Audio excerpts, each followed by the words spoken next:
O Chantada Atlético ven de perder contra o Rubiano Sangoñedo. Os chantadinos deixaron escapar 3 importantes puntos. Os locais cederon ante un rival que se impuxo no seu feudo por 1-2.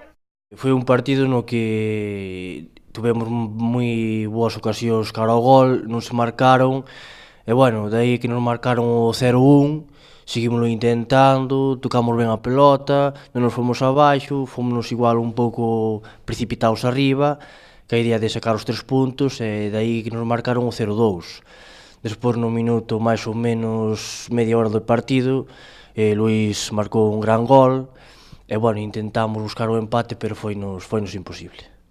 Os chantadinos enfrontanse agora a un dos seus peores rivais. Xogarán na casa do Corgo, o terceiro clasificado que ven de gañarlle a domicilio ao Garabolos por un contundente 1-4. O partido será intenso xa que os locais xoganse poñerse a un só punto do Chantada Atlético, e os de José Ángel se perden poden ver perigar o segundo posto, que dá o ascenso directo á segunda autonómica.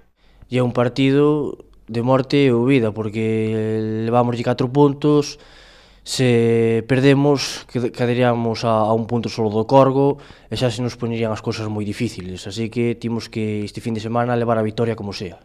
O equipo está tranquilo, pero levan varias jornadas con baixas, pero a pesares de todo saben que este partido é dos que non se pode fallar. Sí, o que pasa é que levamos xa 2-3 partidos que timos varios lesionados, parece que non, o equipo está algo mermado, pero bueno, timos que intentar seguir na mesma liña, intentar corrixir os defectos, non descuidarnos, porque eses puntos que tiñamos de máis están sindo e timos que espabilar. Sobre o terreo de xogo estarán 2 serios candidatos ao ascenso. Os dous teñen unhas cifras moi iguales. Salientar que o Corgo é máis goleador que o Atlético, leva 39 goles por 35 dos chantadinos, pero tamén encaixaron 3 goles máis.